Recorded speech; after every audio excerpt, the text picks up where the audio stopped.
Date نہیں دے رہے election commission بھی اور یہ دونوں گورنر بھی، یہ اپنے آپ کو پاکستان کے آئین سے بغاوت کے مرتکب ہو رہے ہیں، اور ہمیں جب بھی موقع ملا ان کے گلے جو ہیں ان میں وہی رسے فٹ آئیں گے جو ہمارے آئین نے پرووائڈ کیے، اور یہ خطرناک گیم کر رہے ہیں۔ پاکستان کو آپ ایک ایسے ایندھن بنا رہے ہیں ایک ایسی لڑائی میں جو آپ کی صرف 4-6 لوگوں کے مفادات کے اوپر مبنی ہے۔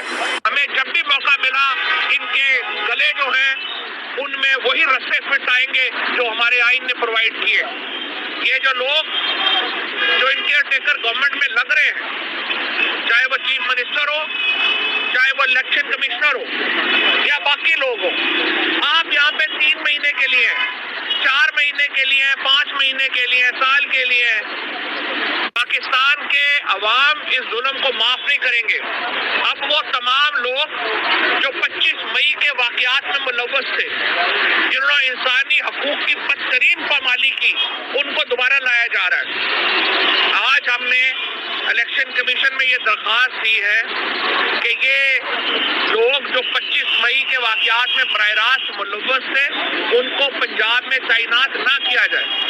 اس کے باوجود اگر وہ یہاں پہ تعینات رہے یا تعینات کیے گئے تو ہم الیکشن کمیشن اور ان کے ممبران کو، ان کے خاندانوں کو اور یہ جو لوگ ہیں ان کو وارن کرتے ہیں کہ اگر ہمارے ساتھ زیادتیوں کا سلسلہ ہوا، یہ زیادتیوں کا سلسلہ آپ کو واپس پے کرنا پڑے گا۔ یہ بات واضح طور پہ اپنے پاس لکھ لیں۔ ہم نے بڑا صبر کیا ہے، ہم نے بڑی احتیاط کی ہے، لیکن یہ معاملہ چلنے کا نہیں ہے۔ اس کے بعد جس طریقے سے آج پاکستان کی پارلیمنٹ چل رہی ہے، پاکستان کی پارلیمنٹ کے اندر اس وقت نیشنل اسمبلی کے اندر 40% نشستیں خالی ہیں۔ یہ نشستیں اگر آپ دوبارہ ابھی فل کرنا چاہتے ہیں، آپ کو 17 سے 20 ارب روپیہ چاہیے۔ آپ کی پنجاب کی اسمبلی ڈیزالوڈ ہے، آپ کی خیبر پختونخوا کی اسمبلی ڈیزالوڈ ہے۔ یہ پورا سیٹ اپ نیا کریٹ کرنے کے لیے آپ ابھی 45-50 ارب روپیہ خرچ کریں یا 3 مہینے بعد نیشنل اسمبلی توڑیں اور پھر دوبارہ اتنے پیسے خرچیں 60% نشستوں کے لیے۔ پاکستان میں اس وقت 65% نشستیں خالی ہیں ہمارے ایوانوں میں۔ 33% نشستیں بنانے کے لیے دوبارہ انتخابات ہونا ناممکن۔ اس لیے میں جوڈیشری سے کہتا ہوں اپنا کردار ادا کرے۔ یہ بحران آپ کی وجہ سے آیا ہے۔ اگر آج سپریم کورٹ نے اسپیکر کی رولنگ کو الیکشنوں تک جو ہے وہ ختم نہ کیا ہوتا، پاکستان میں الیکشن ہو چکے ہوتے، آج پاکستان میں ہر چیز جو تھی وہ اپنی پلیس پہ آ چکی ہوتی، اپنی جگہ پہ آ چکی ہوتی۔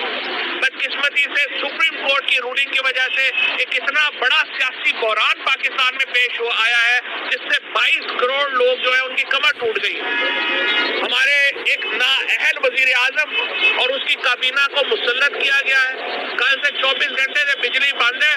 وہ جو پاور منسٹر ہے دستگیر خان، وہ بیٹھا ہوا کبھی ایک دکان میں پائے کھا رہا ہے، کبھی کسی دوسری دکان میں پائے کھا رہا ہے۔ ہمارے دور میں جب یہ بجلی گئی تھی تو پھر بھی عمر ایوب 10 گھنٹے وہ آپریشن روم میں رہا۔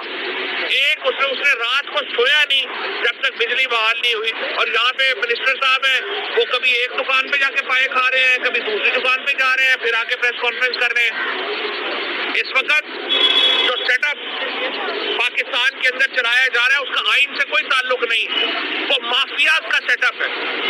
ان مافیاز کو جو پاکستان کے اوپر مسلط کیا گیا ہے ہم مسترد کرتے ہیں۔ پاکستان ایک اکنامک میلٹ ڈاؤن کی طرف بڑھ رہا ہے اور پولیٹیکل میلٹ ڈاؤن ہو چکا ہے۔ جن اسمبلیوں میں 65% لوگ ہی نہیں ہے، اگر اسمبلیوں میں تو پاکستان میں اس وقت آئینی سیٹ اپ تو نہیں چل رہا۔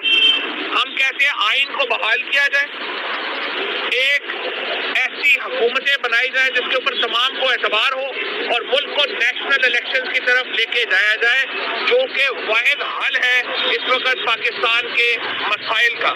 اور اگر اس کو روکنے کی کوشش کی گئی، آج ہفتہ ہو گیا ہے یہ گورنر پنجاب اور گورنر خیبر پختونخوا آپ آرٹیکل 105 کی مسلسل خلاف ورزی کر رہے ہیں، آپ الیکشن کی تاریخ نہیں دے رہے، یہ سب ورژن آف دا کانسٹیٹیوشن ہے۔